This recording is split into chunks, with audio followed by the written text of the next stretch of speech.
Hello and welcome back to the channel. In this video we're gonna be looking at Star Wars The Black Series pre-Vizsla from Star Wars The Clone Wars. This is one of the newest Black Series figures that I recently got from Hasbro Pulse EU, and as you guys know there is a little bit of disappointment with this figure because Hasbro decided to give us this character but on an old Jango Fett body. But it is what it is, we are finally getting pre-Vizsla in the Black Series line, so that's good. And first let's take a look at the packaging. Here we see the front of the box, we see the figure with all of the accessories on the inside. Here is the side art mural where we can see pre-Vizsla holding the Darksaber, and here in the back we can see Darth Maul waiting for them to fight. In the back we have a little bit of bio and again the same illustration of the character. Pre-Vizsla is number 17 in the Clone Wars line. On the other side nothing special, bunch of legalese. So let's now open the box and let's take a look at the figure.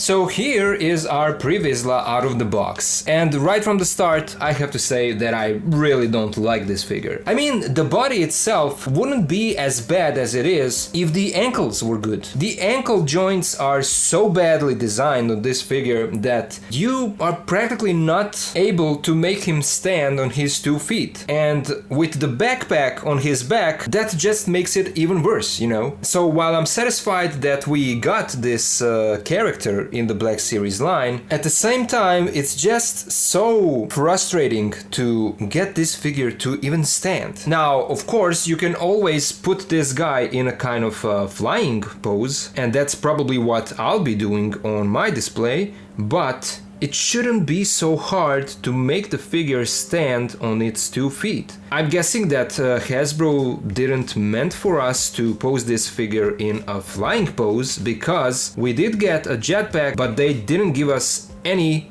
jet boost effects. So I'm guessing they want us to pose this guy standing on his feet. I mean, look how leaning forward I had to pose him just so that he can stand on his feet, and with just a little bit of touch he will almost fall. So this is really bad. The engineering of the figure, it's the body is just outdated. I'm not a fan, but as I said, there are other issues with the body, of course, with the elbows and just all over the place. There are a lot of problems, but the worst one is with the ankles. I really dislike what Hasbro did with this figure. I disliked it from the start when we got that first Jango Fett, and all these years later for them to reuse that body in 2023, that's just... there's no excuse for that. You can talk all you want about how they wanted to make it consistent with the rest of the Loyalist and Moldalorian figures, but this is just bad. So now, once I shared my disgust with this figure, let's take a closer look at it. I mean, the head sculpt looks good, and that's to be expected. Hasbro is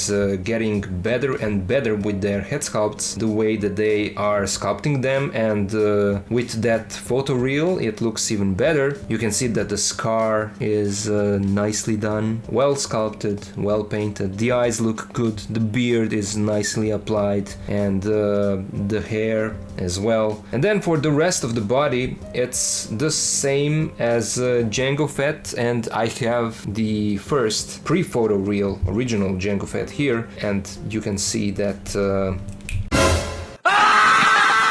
bad. I'm gonna put the helmet back on, I don't want to scare you guys. As you can see, it's the same body, it's the same sculpt, the same armor, it's a different belt, different holsters, so there are some small changes, but for the most part it is the same body. They did paint the armor in these blue markings, but for the most part it is blank. There isn't much paint on this guy. I'm not sure if there is a little bit of wash on the undersuit, I don't think so.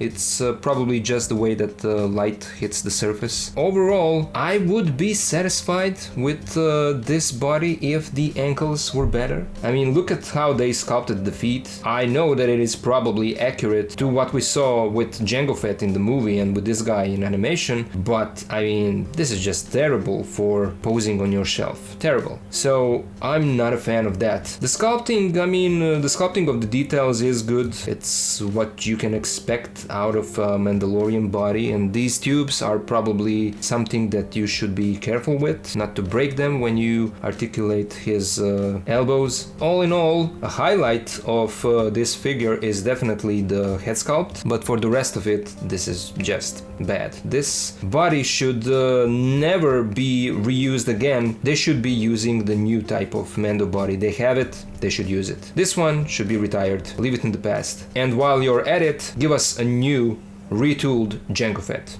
That would be nice. Now let's take a look at his accessories. He comes with his 2 pistol blasters and they are molded in a gray plastic. There is no paint on them, no weathering, and that's a standard in this line at this point. I mean, the sculpt is good. There are some technical details, some lines on it, but it's a blank piece of plastic. This is a nice accessory. He comes with the Darksaber, and the sculpt is a reuse of what we saw before. This is the Darksaber that we got with Moff Gideon, but as you can see, the white part around the blade is much more vibrant on this new one. This one is kind of gray and it doesn't look that good. I would say that they did a better job on the new one. So yeah, the same sculpt, but a little bit of stronger white on this new one. He also comes with his Mando helmet, and this looks really good. We have the insignia on the forehead and these antenna pieces that are also well sculpted. The paint is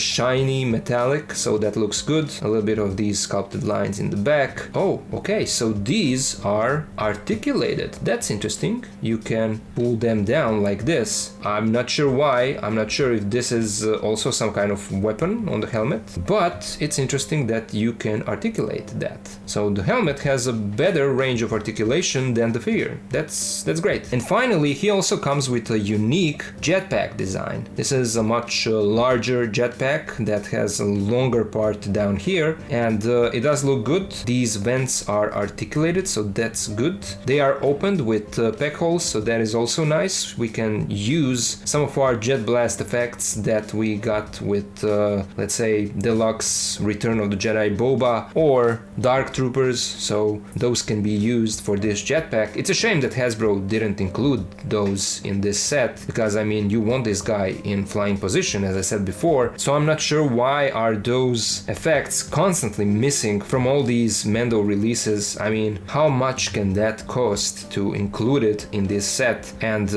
for the set not to be deluxe, you know. But this jetpack looks nice. We have a peg here and these small ports that go into the back of the figure. A bit of different shades of gray. This is a darker tone, and up here on the rocket as well. And then this middle part is of much more metallic, shiny silver paint. And we have few buttons painted in white and red, so that's a nice attention to details. And overall, this is a nice, unique sculpt, so it does look really good. And so now the part that you all have been waiting for, we'll take a look at his articulation, and I'm really excited about this. I mean, the head is on a ball peg, so he can look down this much, up all the way. This is good. This is really good.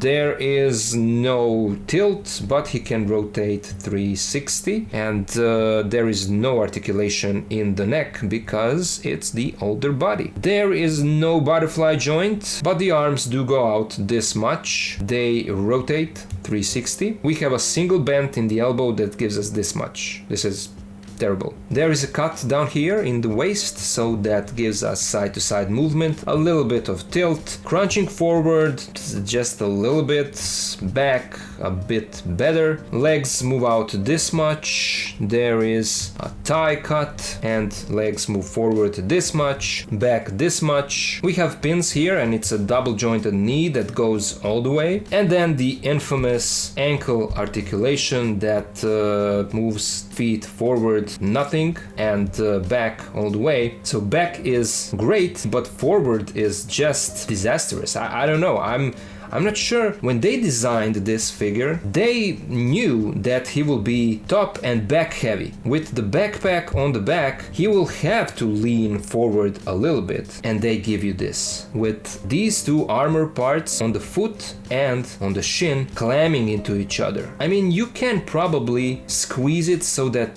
those two armor parts go over each other, but still, look at this, it's still bad. So I'm really not a fan of what they did with ankle joints. And we do get ankle pivot, which is great, as you can see. And then peg holes at the bottom of his feet, because God knows you'll need them. So all in all, yeah, not a fan of the articulation of this body. I will pose the figure, of course. Stay tuned for that posing video, but I'm not a fan, so there you go. And now, when I was able to pull the foot armor a little bit over the shin armor, I was able to get him in a standing position that looks much more natural, as you can see. But still, I stand behind everything that I just said. So there it is. Now let's compare Vizsla with some other figures. Here he is with the past and the future, the present, however you want to look at it. This is the Black Series Jango Fett,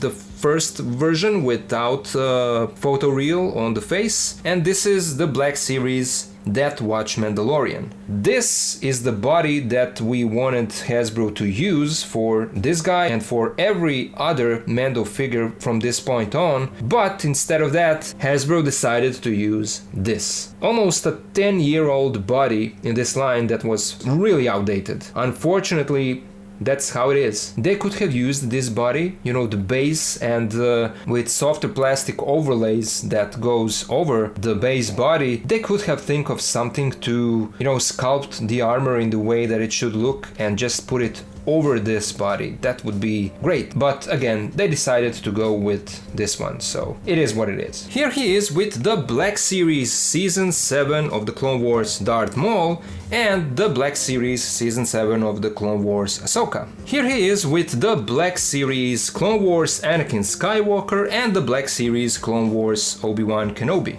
And just to compare him with some other Mando figures, here he is with the Black Series Din Djarin Mandalorian in Beskar armor and the Black Series Return of the Jedi Deluxe Boba Fett. And finally, here he is with the Black Series Captain Rex, and just so that you can see how he scales with the SH Figure Arts, here he is with the SH Figure Arts Farm Boy look. We can attach his jetpack here, put his Mando helmet on. It's a nice snug fit. Let's give him the Darksaber and one of his blasters. And I mean, you can get some nice poses out of this guy. This is a fairly quick and simple pose. And as you can see, this way he can stand, but he stands because of the ankle pivot. So it is doable, but for the most part, as I said, I'm guessing that a lot of you guys, if you have this figure, you'll probably display him in some kind of flying pose. But yeah, he looks good, he looks menacing.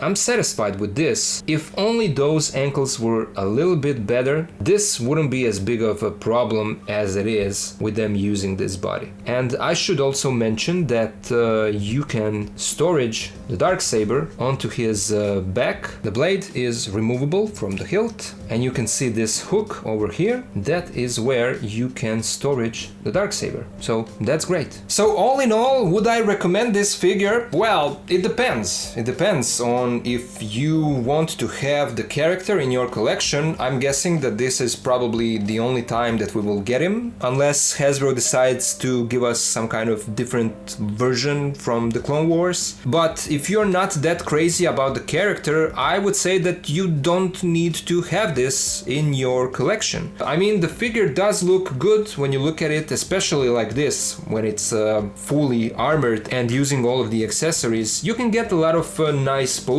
out of him, just not when he's standing on his 2 feet. Flying poses, yeah, you can get a lot of great shots. So those are kind of my essential thoughts on this guy. The look is good, but the posability is not as good as you would expect in 2023 from the Black Series line. So there you go, those are my opinions. Now I would really like to hear your thoughts. What do you think about this figure? Do you have it in your collection or not? Do you think that my issues with this figure are justified or not? Am I being too harsh on it? Let me know down in the comments. Stay tuned for a posing video, of course. I will be making one for this guy as well. Special thank you goes out to all of my supporters on Patreon, because you guys are really helping me to keep making these videos for my channel. And of course, to the rest of you guys, thank you all for watching, thank you all for being here with me, and I'll see ya in the next video.